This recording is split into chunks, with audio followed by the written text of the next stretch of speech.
விசுவாசிகள் திறப்பில் நிக்கணும். அதே வேளையில மத்தியஸ்தர் ஒருவரே, அவர் நம் ஆண்டவராகிய இயேசு கிறிஸ்து மட்டுமே. அந்த இடத்துல யாரையும் வச்சு பாத்துறாதீங்க.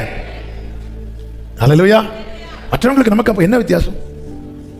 அந்த இடத்துக்கு பிதாவுக்கும் நமக்கு இடையே இருக்கிற ஒரே வழி இயேசு மட்டும்தான். நானே வழி. அந்த இடத்துல மரியாளுக்கும் வர முடியாது, அப்போஸ்தலர்களுக்கும் வர முடியாது, எந்த பாஸ்டர்ஸ்க்கும் வர முடியாது. அதனால அந்த இடத்துல யாரையும் வச்சு பார்க்க கூடாது. அந்த இடத்துக்கு சொந்தக்காரர் இயேசு. அதனால பைபிள் என்ன சொல்லப்பட்டிருக்கிறது? மத்தியஸ்தர் ஒருவரே. இன்னைக்கு அநேகருடைய பிரச்சனை அந்த இடத்துல ஊழியர்களை தூக்கி வைக்கிறது. அது ஊழியர்களுக்கே நாம் ஆபத்தை உண்டாக்குற காரியம். தயவு செய்து அப்படி செய்யாதீங்க. தேவனை ஆராதிக்கிற தேவ பிள்ளைங்க இயேசுவின் ஸ்தானத்துல வேற யாரையும் பார்க்க கூடாது. ஆமே, எங்களுக்காக வேண்டி அவங்க அப்படி சொல்றாங்க, நாம இப்படி சொல்றோம். இல்ல, நீதிமான்களுடைய ஊக்கமான ஜெபம் மிகுந்த பலன் உள்ளது. ஆனா அதே வேளையில நான் ஜெபிக்காம, நான் என் அப்பா கிட்ட பேசாம ஒரு தேர்ட் பர்சன் மூலமா என் காரியத்தை சொல்லிக் கொண்டிருப்பேன். எந்த பெற்றோருக்கு, எந்த தகப்பனுக்கு பிடிக்கும் அது? ஆமே. ஒரு கானானிய ஸ்திரீ தன் மகளுக்காக இயேசு பின்னாக வரா.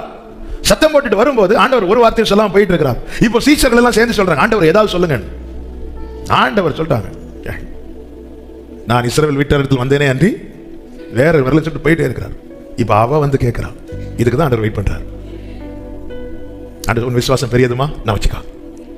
பேதுரு யோவானுக்கெல்லாம் எப்படி இருக்கும்? நம்ம கேட்டதுக்கு அப்புறமும் இவர் கொடுக்கலையே.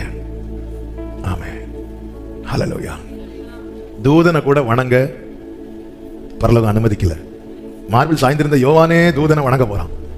தூதன், ஏய், உனக்கு இப்பதான் ஒரு பெரிய வெளிப்படுத்தின விசேஷத்தையே, சாத்தான் விழுந்தது, அடி வாங்கினதெல்லாம் சொல்லிட்டு இருக்கு, நீ என்ன விழ வைக்கிறதுக்குன்னு இல்ல. அது நம்ம பழக்கல. எல்லாம் கேட்டு தெரிஞ்சுட்டு அப்படியே காலை, அதுவரை எல்லாம் கேட்டுட்டு அப்படியே ஆமே ஆமே கடைசி உங்க காலை காட்டுங்க. தூதனுக்கு தெரியும், தயவு செய்து காலை, நானும் உன்ன மாதிரி ஒருத்தன் தான், நாம அவரை வணங்கும். நம்பிக்கை அப்பா கிட்ட எனக்கு தெரியும்.